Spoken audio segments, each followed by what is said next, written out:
How to get your YouTube channel back if you forgot the password. Hello everyone.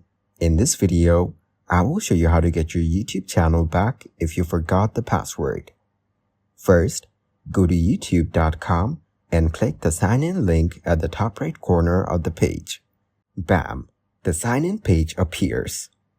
Then click either the forgot username link or the forgot password link. Next, enter your username.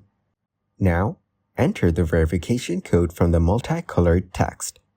Be sure to copy it exactly using uppercase or lowercase as shown in the code. Click the Reset My Password button.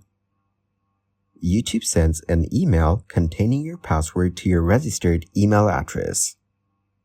Thank you guys for watching this video. Hope you got some value.